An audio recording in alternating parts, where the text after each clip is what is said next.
자, 이번에는 그 지난 대선 기간에 나온 이야기도 한데 그 교섭단체 이야기를 한번 해보겠습니다. 네, 네, 네. 조국혁 신당은 교섭단체를 20석에서 지금 10석으로 줄이자고 네. 대선 때부터 이야기했는데 이게 공교롭게도 최근 그 윤리특위 6대6과 맞물려 가지고 이렇게 이야기가 나오던데 어떻게 보십니까? 그래서 지금 선거 제도가 지난번 선거법 개정하면서 연동형제로 바뀌었거든요. 예. 연동형제의 핵심은 소수 정당들이 국회에 들어와서 다양한 이야기를 좀 해달라고 하는 취지로 이게 제도가 설계가 됐는데 그거 이외에 국회법은 여전히 과거의 양당 체제를 그대로 답습하는 제도로 그대로 돼 있거든요. 예. 근데 이러다 보니까 이제 양당이 그러니까 국회에서 보면 19석 정당하고 한석 정당하고 똑같습니다. 그렇죠. 똑같죠. 20석이 안 되면. 예. 그러다 보니까 다양한 얘기가 들어갈 수가 없고 윤리특위도 6대6으로 구성한 게 13으로 하면 조국혁 신당이 들어가야 됩니다. 반드시 의석 비율로 따지게 되면. 예. 그래서 12로 합의하고 양당이 6대6 구성했는데 현실적으로는 이렇게 되면 아무도 처벌할 수 없는 민주당이 우리 A라는 사람 처벌하는 걸 동의해 줄 테니까 당신들 B를 하자 이렇게 하지 않는 한 이건 해결이 안 되는 거거든요. 그래서 이게 지금 양당 체제의 폐해이고 기득권이 더욱 강고해질 수밖에 없는 것들이 보여지는 거다. 그래서 저희들은 지금 국회에 10석으로 교섭단체를 완화하는 법안을 제출해 있고 이거는 유신 때 20석 되기 전에 10석이었거든요. 그때로 돌아가야 된다. 예. 이렇게 하고 그래야 다양한 의견들이 국회에 반영될 수 있다. 그러니까 그렇게 따지면 지금 국회 의석이 비교섭단체가 23석이거든요. 교섭단체가 2개가 더 생길 수 있습니다. 10석씩 10석씩 예. 하면 물론 이제 그건 뭐 가능하지는 합종 연응이 않겠지만 가능하지만 예, 그러지만 그러면 양당이 극단적으로 대립할 때 소수 정당들이 그 중간에 타협점을 제시하고 합의를 이끌어낼 수도 있고 그다음에 보수 기득권 정당들이 뭐 계속 저항할 때 이 안 되면 이제 패스트트랙 해야 되고 뭐 필리버스터하고 막 이런 걸 해야 되지 않습니까?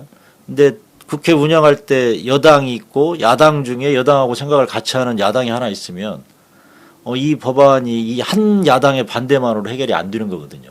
그러니까 야당도 찬성하는 야당들이 있을 때는 다양한 이야기들이 나갈 수 있고 또 하나는 여당이 지나치게 뭐 보수하거나 이럴 때 이 교섭단체로서 어떻게 보면 협상에 권리가 생기잖아요. 예. 이런 걸 좀 더 보수화되거나 이렇게 가는 걸 잡을 수도 있고 그래서 어떻게 보면 그런 것들이 좀 한국 정치가 극단 정치에서 좀 벗어나서 생산적 정치로 바뀌는 가장 중요한 거다 이렇게 생각을 하고 있는데 어떻게 될지는 모르겠습니다. 지금 민주당 지도부가 이제 지난 일요일에서 다 구성이 돼서 이제 논의를 시작할 거고 오늘 5시 반에 김범기 원내대표가 진보 개혁 사당과 이제 대화를 시작하거든요.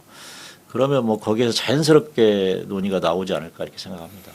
그 잘 아시겠지만 이번에 이슈가 된 게 특히 그 윤리특위 6대6 그 문제잖아요. 네네. 그래서 조국혁 신당 신장식 의원도 운영해서 그 이야기를 하시더라고요. 이렇게 되면 그 우리가 말하는 그러니까 그 진보 진영에서 말하는 내란 정당 국힘을 처벌을 해야 되는데 이게 이제 서로 6대6으로 가버리면 사실상 민주당과 이 물밑 접촉 같은 게 또 발생하면서 서로 처벌을 안 할 수도 있잖아요. 그래서 이게 과연 진정한 윤리특위가 되는 거냐 말 그대로 있으나마나 윤리특위가 된다고 비판이 많던데. 뭐 당연히 지금 현재 내란 동조 혐의를 받고 있는 게 45명의 의원들이 예. 있잖아요.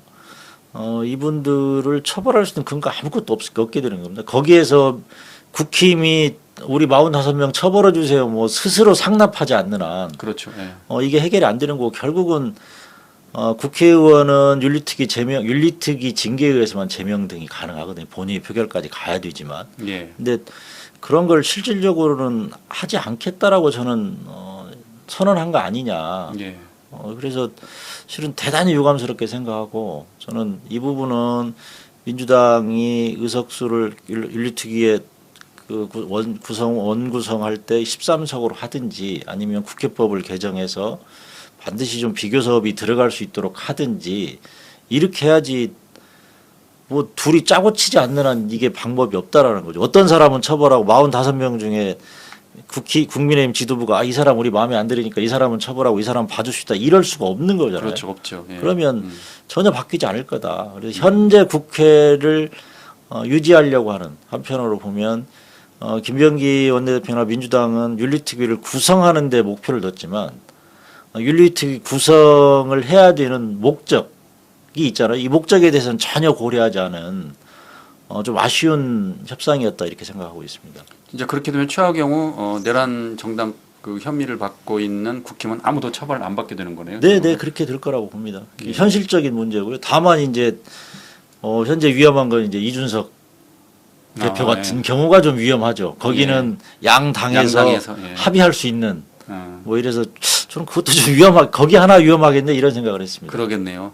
거기는 이제 국힘이 이제 동조를 해주면 처벌이 아마 가능. 국힘에서 보호를 안 하려고 하지 않을까요? 경쟁자라고 보기도 하고 얼마나 얄밉겠어. 이번 대선에 예를 들면 후보 단일화를 해줬으면 혹시 또 모르는데 그러네요. 이런 생각을 할 텐데 그러면 윤리투기는 결국 이준석 처벌만으로 끝날 수도 있을 거 아니에요. 최악 경우.